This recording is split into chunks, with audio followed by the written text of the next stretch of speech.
Morning. আবার চলে আসি ফ্যামিলি ব্লগ নিয়ে। তোমরাকে বলেছিলাম না যে নবান্নে কি হয়, আমার মেয়ের শ্বশুর বাড়িতে নবান্নে কি হয় তোমাদেরকে বলেছিলাম। আজকে নবান্ন, আজ তোমাদেরকে দেখাবো কি কি হয়, বুঝলে? চলো দেখো। এই দেখো ফল কাটা হচ্ছে এখানে। এই আমার মেয়ে শাশুড়ি আর আমার মেয়ে মাসির শাশুড়ি, মামির শাশুড়ি দুটোই বটে। আর এই আমার বর, বুঝলে, তোমাদের কাকু বসে আছে। ও তো তাকাবে কি না, তাকাবা? এই দেখো এইখানে আমার বিয়ায় এই যে পুজো করছে, বুঝলে। দেখি একটু। এই দেখো তোমাদেরকে বলেছিলাম না যে লবান্নে কি হয়। দেখো এই দেখো মাখা হচ্ছে লবান্ন। এইটাই লবান্ন। এইটা পুজো হলো, এবার এটা মাখা হবে। এটা কি কি দিলে? এটাতে চাল গুঁড়ি আছে, নতুন চাল, তার বুঁদিয়া আছে, মিষ্টি আছে, মূলা আছে, আদা আছে, তারপরে তোমার এটাতে আছে আর দুধ আছে, দুধ, পানি ফল, সব কিছু শরবতি আলু, সরবতি আলু সব দিয়ে এটা মাখা হয়েছে। এবার এই দেখো একটা মাখা এখানে আছে, আর এই দেখো বুঁদে, আর এইটা মাখা হয়েছে। এবার এটা আমরা সবাই, ওই যে মিষ্টি, ওই দেখো মিষ্টি রাখা আছে, ওই যে কলা রাখা আছে, পেটিতে ফল।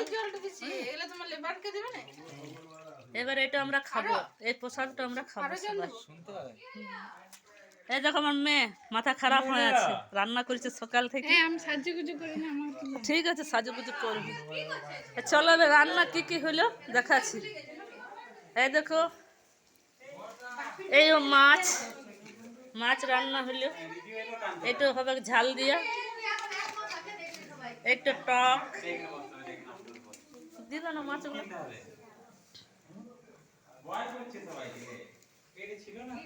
আরে দেখো, চলো আবার।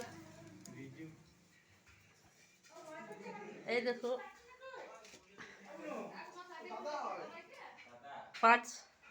পাঁচ রকমের ভাজা, মূলো ভাজা, সিম ভাজা, শাক ভাজা, বেগুন ভাজা, আলু ভাজা, ভাত। এখানে ভাত বানাচ্ছে। এই যে চাটনি, এই দেখো চাটনি।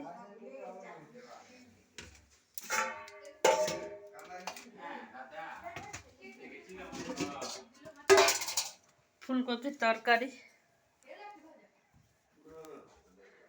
ফুলকপির তরকারি। আর এই কুকারে ডাল, কুকারটা দেখাচ্ছে না অন্ধকারে, বুঝলে। আর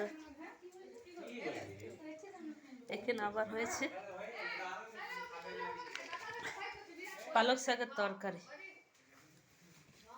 এগুলো সব খাওয়ানো হবে, অনেক লোক আসবে বাড়িতে, তাদেরকে খাওয়ানো হবে। ঠিক আছে, রাখছি। তোমাদের যদি ভালো লাগে একটা লাইক, শেয়ার ও সাবস্ক্রাইব করে দিও।